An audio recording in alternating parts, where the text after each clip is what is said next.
Thank you, choir. Thank you, Bonnie.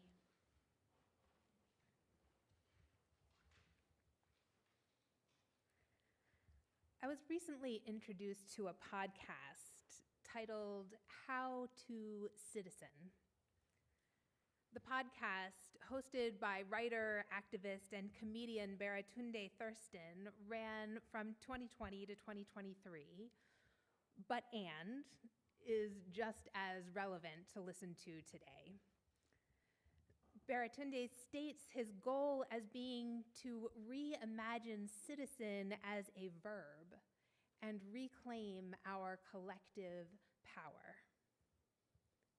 How to citizen. I've been thinking a lot about this frame in light of the times we are living in. How do we citizen in today's political climate? How do we citizen given the demands, the pressures, the threats? Given the privileges we have, the protections in place because of our socioeconomic status, our race, our state of residence, how do we citizen? We're in this weird in-between time right now, with one administration coming to an end and a new administration coming in. Many of us are living with fear, anxiety, dread. Many of us are watching the news, political choices, and appointees with fear for ourselves and our loved ones. We don't know just how this will go, but we are waiting, watching, anticipating. I know some of my beloveds are planning, packing, preparing to leave the country, to move states, to change jobs, to secure passports or legal status that ensures they can be more safe, more themselves, so that they can remain with their family in all the ways that word is defined. We are in this in-between time, a time when we want to be responsive to what is coming, a time when we want to prepare and look ahead, a time when some of us want to resist, and mostly right now, we cannot. And so we wait, we prepare, we learn and observe, and we ready ourselves, trying to figure out what it will mean to citizen in the coming years. It seems fitting then, and also complicated, that we are in this period of Advent. The word Advent means coming and describes the 4 weeks leading up to Christmas. This is a period of preparation, of waiting, of anticipation for what is to come. It is a time to reflect on what we are waiting for and how we should live while we wait. Our society tempts us to push ahead into the joy, into the celebration of Christmas. But there is wisdom in waiting. There is wisdom in being in the dark, slowly pushing the dark back one candle at a time. In the waiting of Advent, we learn to find peace, hope, joy, and love in the stillness. In the cold, we learn to wait and reflect on what the world needs. We learn what we need in order to let love in. What we need to transform the cold, the desolate, the harsh winter into a time of thriving, justice, and love. Reverend Dietrich Bonhoeffer was a German Lutheran pastor and theologian who was active and outspoken in opposing anti-Semitism and the Nazi Party, helping Jews escape Germany and aiding the anti-Nazi resistance. He was arrested in 1943 for an attempt to overthrow Hitler, but continued to write in prison until his execution in a concentration camp in 1945 at the age of 39. Bonhoeffer knew something about waiting. He knew something about how to citizen. Bonhoeffer preached a sermon in 1933, the year Hitler came into power, about Mary's Magnificat. Do you all know Mary's Magnificat, Mary's song of praise in the book of Luke? While Christmas carols and depictions of Mary describe her as meek and mild, Mary, the mother of Jesus, is actually pretty fierce. Christmas carols and popular depictions of Mary paint her as unaware of what was about to happen, even to the point of repeatedly asking, "Mary, did you know you were about to give birth to the Son of God?"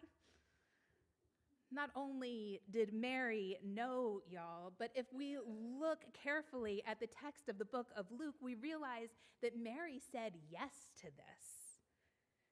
She first asks, "How can this be?" which seems a pretty reasonable question given that an angel just appeared to her and told her that she was going to give birth. But when she is told that this is the work of God, Mary says, "Here am I. Let it be according to your word." I'm pretty sure I would not have been this willing. I would have thrown in at least a few more "are you kidding me's" and asked if I was being punked. Society has taught us and reinforced in a myriad of ways that Mary was compliant, good, obedient. She was even a little clueless, just kind of along for the ride, one might assume, if you look at the typical songs and pageants and retellings of the story. What actually happens, though, is that Mary sings a song of praise known as the Magnificat. It is the longest passage uttered by a woman, and is a song so powerful it has been banned from being recited in some countries. The song Mary sings is this: "My soul magnifies the Lord, and my spirit rejoices in God my Savior, for he has looked with favor on the lowly state of his servant. Surely from now on all generations will call me blessed, for the Mighty One has done great things for me, and holy is his name. Indeed, his mercy is for those who fear him from generation to generation. He has shown strength with his arm. He has scattered the proud in the imagination of their hearts. He has brought down the powerful from their thrones and lifted up the lowly. He has filled the hungry with good things and sent the rich away empty. He has come to the aid of his child Israel in remembrance of his mercy, according to the promise he made to our ancestors, to Abraham, and to his descendants forever." That is not a song of the meek and mild. That is not the song of someone who did not know what was about to happen. That is the song of a powerful human, an unwed 15-year-old soon-to-be mother singing about liberation. No wonder it was banned. No wonder power structures and popular rhetoric want us to forget that Mary knew exactly what was going to happen and was prepared to face all that was about to come head on. Mary knew about pushing back the darkness, and she knew this does not happen through passivity, but through resistance. God has brought down the powerful from their thrones and lifted up the lowly, she sings. God has filled the hungry with good things and sent the rich away empty. So in 1933, the year Hitler came into power, Bonhoeffer wrote, "The Song of Mary is the oldest Advent hymn. It is also the most passionate, the wildest, and one might almost say the most revolutionary. The most revolutionary Advent hymn that has ever been sung. This is not the gentle, tender, dreamy Mary as we often see her portrayed in paintings. The Mary who is speaking here is passionate, carried away, proud, enthusiastic. There is none of that sweet, wistful, or even playful tone of many of our Christmas carols, but instead a hard, strong, relentless hymn about the toppling of thrones and the humiliation of the lords of this world." If this was how Mary waited and prepared when she was pregnant with Jesus, I wonder if there are learnings here in how we might wait and prepare now in this Advent season and beyond. Is there wisdom here for us about how we might prepare ourselves to citizen, to act as a force for love and justice in the world in this time of waiting? I encourage you to listen to Baratunde's wisdom to think about how you might citizen in the coming time. And I wonder if we prepare ourselves to citizen by deepening our understanding of and expanding our capacity for love and justice. As we wait to hear what love is calling us to do, what faith is calling us to do, we deepen our listening, our bravery, our strength, and our commitment to what is right. And maybe we consider that this is not just for this season, but that, as Bonhoeffer wrote, our whole life is an Advent season. That is a season of waiting for the last Advent, for the time when there will be a new heaven and a new earth. I'm using an Advent guide this year put together by author Kate Bowler. It's called "The Weary World Rejoices." It's available free online if you are interested in joining me in this practice. Bowler is a historian, author, and professor who writes beautifully about the brutal and beautiful world we live in. And she wrote a blessing titled, "A Blessing for When We Don't Know What's Ahead." I leave you with this blessing today to carry with you into your waiting, your learning, your becoming this week. A blessing for when we don't know what's ahead. Blessed are you who don't have all the right answers. You who realize that I don't know the best response and posture for now, who lean in unafraid to learn and change and be wrong along the way. Blessed are you who are being stretched and pressed and pulled by the uncertainty that surrounds us. You who are deciding to not stay the same because we are not who we were. Things have changed. We have lost things we can't get back and need to learn new ways to live here now. Blessed are you who have realized that community really does help us see the truth clearer, even if your chin has to be turned gently or forcefully toward it. Being fragile in the midst of a world of hammers takes courage. It takes courage to live here, to be wrong, here to learn something new, to choose humility and kindness and one another over being right. So here's to us, dear ones, the people who don't have it together, but who are done pretending to. It's better this way. Curious, hopeful, courageous, and becoming. Amen.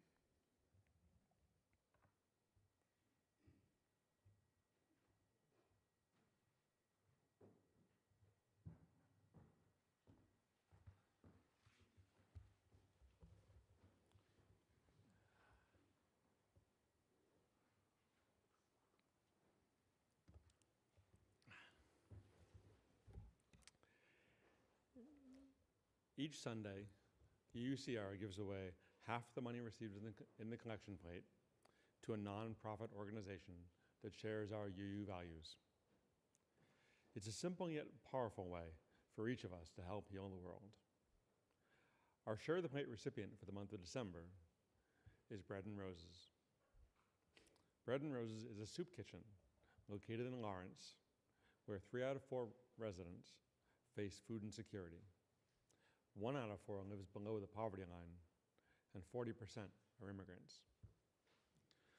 For the past 12 years, UUCR's Bread and Roses team has been preparing a nutritious meal for 160 guests on the first Saturday of every month. Their specialty is pasta primavera, made with chicken, vegetables, pasta, and a fantastic homemade sauce, complete with garlic bread. It is cooked in UUCR's kitchen and then delivered to Bread and Roses. It costs $200 a month to purchase the ingredients for the meal, so the team needs $2,400 to keep the program going throughout the coming year. The B&R team will be hosting the social hour after the service. They'll be offering a taste of the pasta primavera, and will be on hand to answer any questions you may have about the program. Our congregation survives and thrives through the gifts of those who call this place their spiritual home. If you're here with us in the sanctuary, you may put your gift in the plate as it goes by. Otherwise, you can make a gift online or send a check. Please give as generously as you're willing and able to our Share the Plate offering to support and help the UCR and the Bread and Roses team meet their $2,400 goal and the mission of UCR. If this is your first time with us, please let the plate pass you by. Your presence is gift enough.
In our congregational life this week, please consider joining an offering of Buddhist meditation on Monday, building resilience and resistance with Reverend Laura on Tuesday,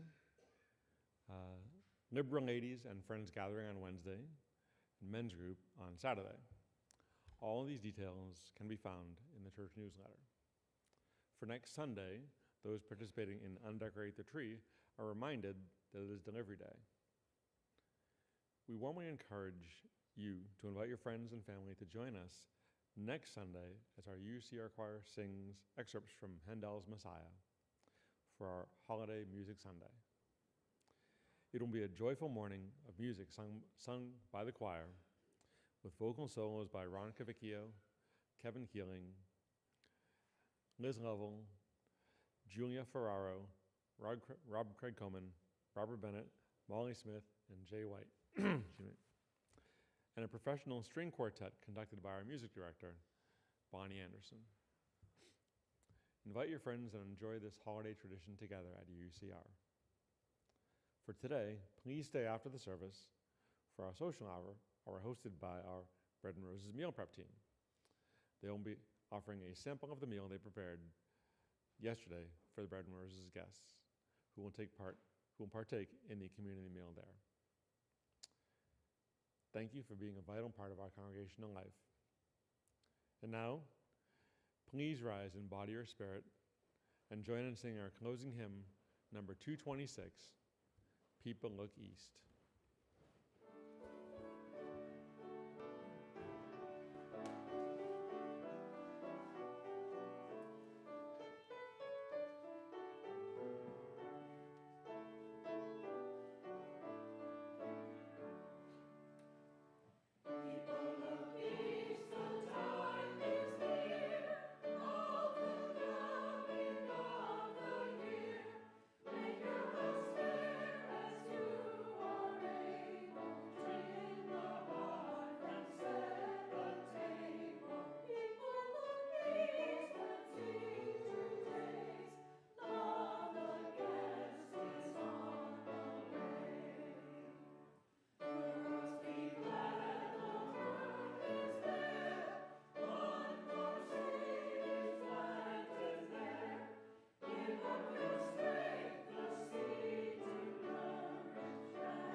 Please join me in our chalice extinguishing words.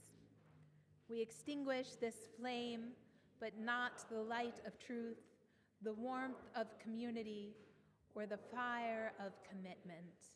These we carry in our hearts until we are together again. As you go out into your week, I leave you with these words from Kate Bowler. So here's to us, dear ones, the people who don't have it together, but who are done pretending to. It's better this way. Curious, hopeful, courageous, and becoming. Go in peace.